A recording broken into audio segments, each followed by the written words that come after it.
Salam sehat sejahtera. Berjumpa kembali dengan Cerita Kita Channel. Video kali ini temanya agak beda dengan video-video yang kemarin. Cuman konsepnya sama, yaitu tentang diri kita sendiri. Kemarin saya kehadiran Pak Iksan dari Mander dan Pak RT Salim dari Kampung Yuda. Sekitar jam 9 malam lah. Tumben-tumbenan beliau datang malam-malam. Saya tawarin kopi. Mau ngopi dulu nggak? Nggak usah katanya. Udah ngopi di rumahnya Pak Iksan. Oh ya udah. Kami bertiga pun ngobrol, biasa ngobrol di dapur umum. Jadi yang menikmati wedang kopi hanya saya sendiri.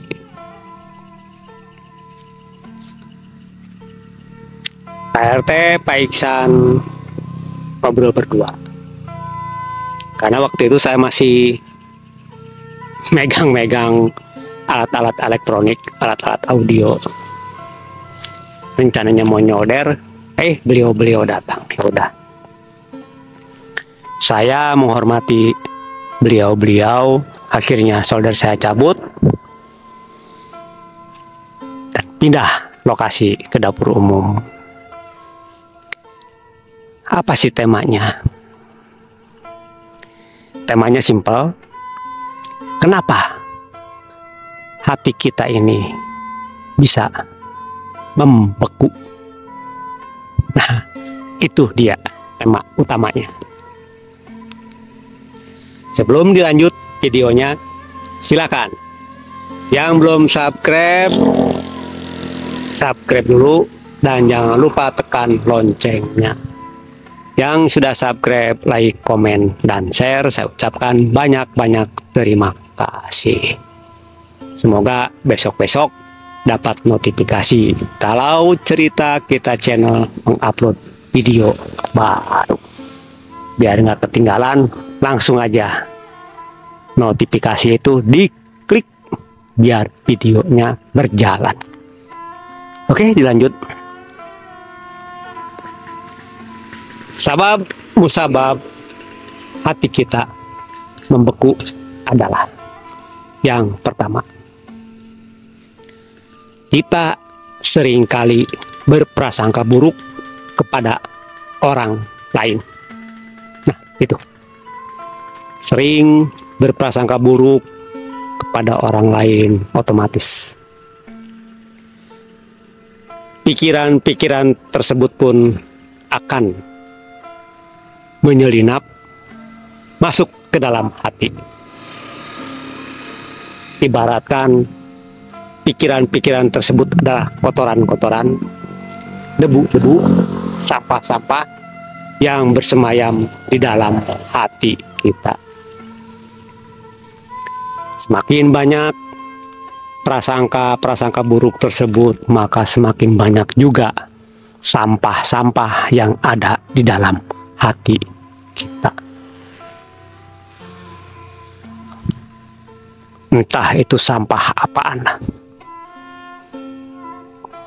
Sekarang menurut logika, seandainya sudah puluhan tahun pikiran-pikiran buruk itu sudah bersemayam di dalam hati kita, mungkinkah hati kita ini membeku? Pasti. Contoh yang sering kita lihat, entah di TV, entah di YouTube, gunungan sampah di Bantar Gebang. Saking banyaknya sampah, susah untuk dibersihkan. Mungkinkah tanahnya bisa ditanami? Mungkinkah tanahnya subur? Otomatis tanahnya tidak bisa ditanami. otomatis tanahnya pun belum tentu subur. Masukkan logika. Seandainya hati kita ini sudah bertumpuk-tumpuk sampah bersemayam di hati kita, mungkinkah bisa dibersihkan kembali? Nah, loh, tinggal dihitung sudah berapa tahun kita hidup, sudah berapa ratus juta kali berburuk sangka kepada orang itu. Bukan puluhan lagi, mungkin juga ratusan juta kali, bahkan bisa jadi lebih. Tinggal dihitung dengan kalkulator, dengan logika dasar. Satu hari kita berprasangka buruk kepada orang lain berapa kali, tinggal dikali sekian tahun, dibulatkan 1 tahun terus 365 hari, sudah ketahuan totalnya berapa. Mungkin kalkulator juga jebol karena nggak bisa ngitung saking banyaknya. Nah, itu yang pertama. Kita sering berprasangka buruk kepada orang lain. Yang kedua adalah kita selalu berprasangka buruk kepada Tuhan. Hampir setiap hari diri kita ini berprasangka buruk kepada Tuhan. Contohnya ringan, contohnya gampang. Seandainya hari ini kita nggak dapat kerjaan, kita nggak dapat upah dari bayaran kerjaan tersebut, otomatis kita tidak punya uang, pikiran kita pun jalan-jalan. Saya kok beribadah rajin, tapi kenapa Tuhan kok nggak ngasih rezeki kepada saya? Nah, iya kan? Berarti diri kita ini sudah berprasangka buruk kepada Tuhan.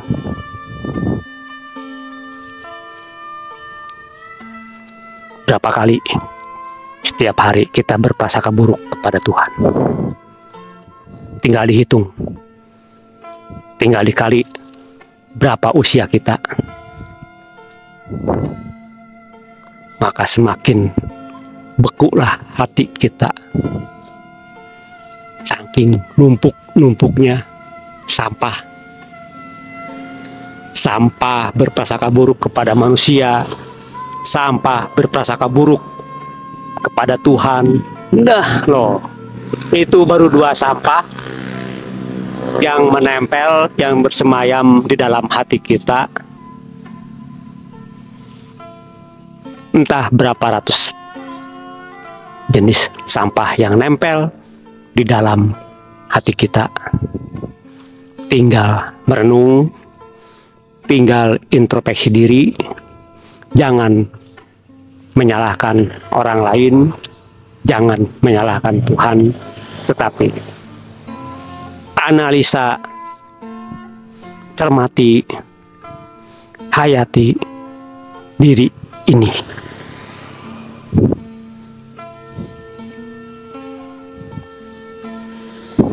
Sebelum dilanjut videonya, sekali lagi saya ucapkan, siapa yang belum subscribe, silahkan subscribe dulu. Dan jangan lupa tekan loncengnya, supaya besok-besok dapat notifikasi kalau Cerita Kita channel mengupload video baru. Yang sudah subscribe, like, komen, dan share, saya ucapkan banyak-banyak terima kasih. Saya kasih contoh 2 dulu ya. Sebab musabab dari hati kita ini menjadi beku. Nanti di episode selanjutnya saya lanjutkan lagi, karena takut gak keburu waktunya. Saya kasih solusinya dulu, solusi ringan, solusi yang sering saya lakukan adalah seperti ini. Jika ada orang lain membenci diri saya langsung introspeksi kepada diri saya. Saya analisa diri saya ini. Kenapa orang tersebut kok begini kepada saya? Salah saya apa kepada dia? Terus sampai ketemu. Jika sudah ketemu, langsung temui orang tersebut. Minta maaf atas kesalahan-kesalahan kita kepada dia.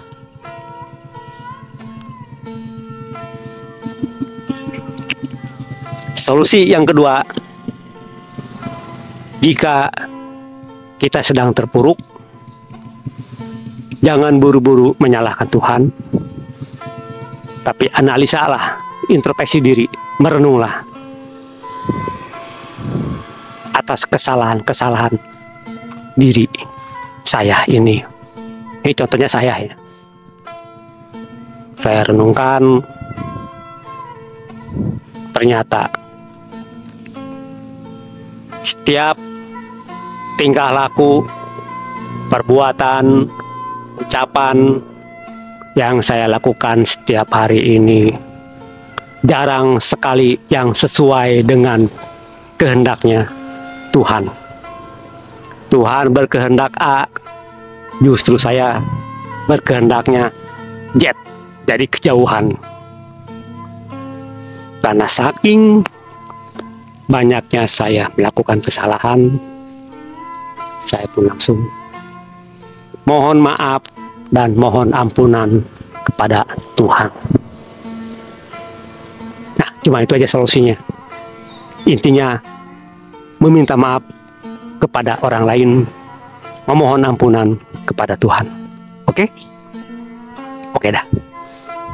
Saya hanya bisa berucap, semoga kita semua senantiasa dikaruniai oleh Tuhan yang maha segala-galanya, yaitu kekuatan, kesanggupan, dan kemampuan untuk menjalani hidup dan kehidupan di alam jagat raya pramudita ini sesuai dengan kodratnya masing-masing, untuk selalu siap meminta maaf kepada orang lain, untuk selalu siap memohon ampunan kepada Tuhan. Oke, saya tutup videonya. Salam sehat sejahtera untuk kita semua.